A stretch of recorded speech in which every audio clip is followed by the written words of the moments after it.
श्रीमद् भागवत क्या है, थोड़ा सा उसका परिचय जानो। भागवत वेदों का सार है, निगम कल्प तरोर गलितम फलम। निगमों का फल श्रीमद् भागवत है। 12 स्कंद, इस वृक्ष की 12 मोटी डालियां हैं। 335 अध्याय इसकी शाखाएं हैं। 18,000 श्लोक भागवत में है। ये भागवत जी के इस वृक्ष की सूक्ष्म कलियां हैं। और इस भागवत में 5,76,000 अक्षर हैं जो इस वृक्ष के पत्ते हैं। और इसका फल क्या है, बोले कृष्ण प्राप्ति, भगवत प्राप्ति ही इसका फल है। इस कथा को सुन के फल के रूप में आम सेब संतरा नहीं मिलेगा।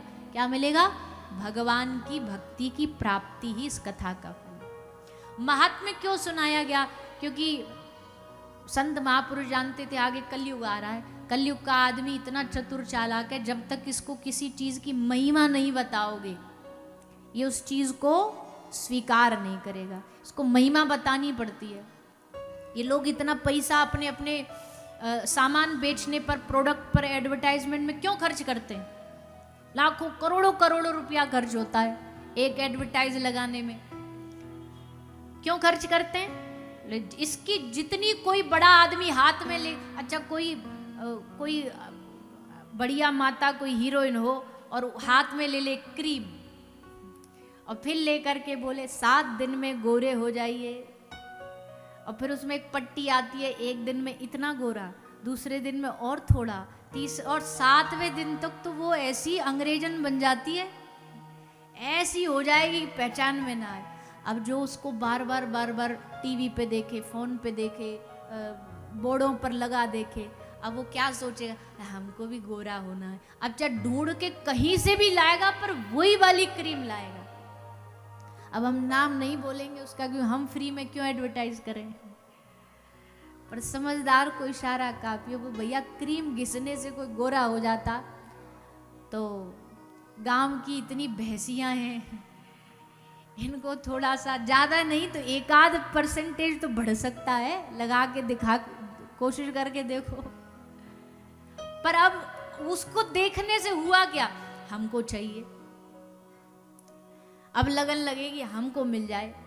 खाने का कोई आइटम, फोन, कोई भी फोन किसी ने दिखा दिया, अरे इस फोन में ये है, इस फोन में वो, अब तो यही वाला चाहिए।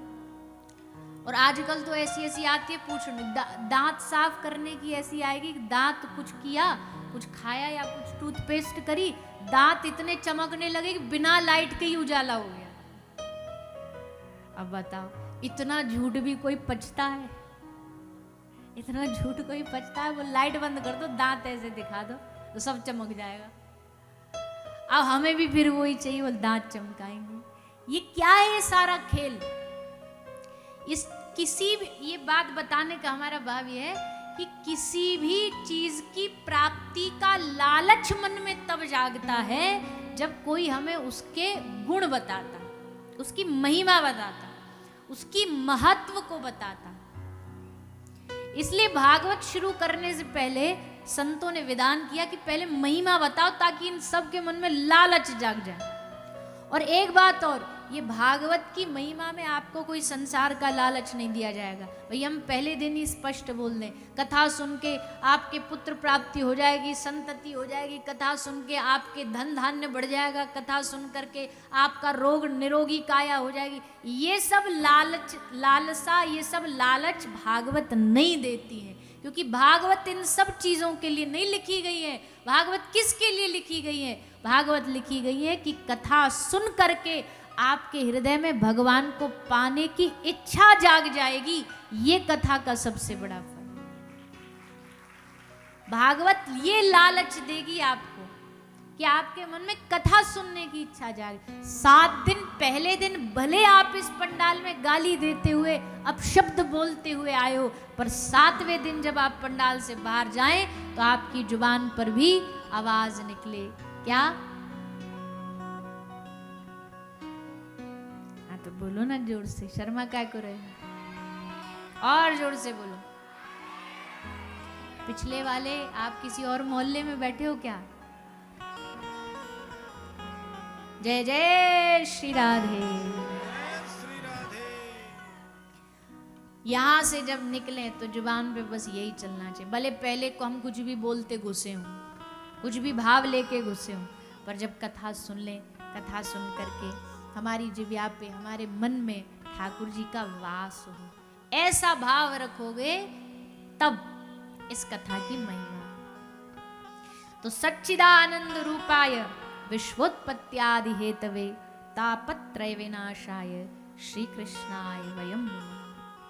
भागवत का आरंभ होता है, श्लोक बड़ा सुंदर है। हम थोड़ा सा इसका प्रणाम करते हुए, सत्यचिद आनंद स्वरूप भगवान है, विश्व की उत्पत्ति पालन संहार करने वाले,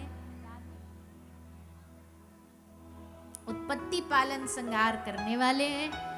तापत्रय विनाशाय, 3 तापों का नाश करने, दैहिक दैविक भौतिक ताप का नाश करने वाले ऐसे श्री कृष्ण और श्री किशोरी राधा रानी को वयम नुमः हम प्रणाम करते हैं।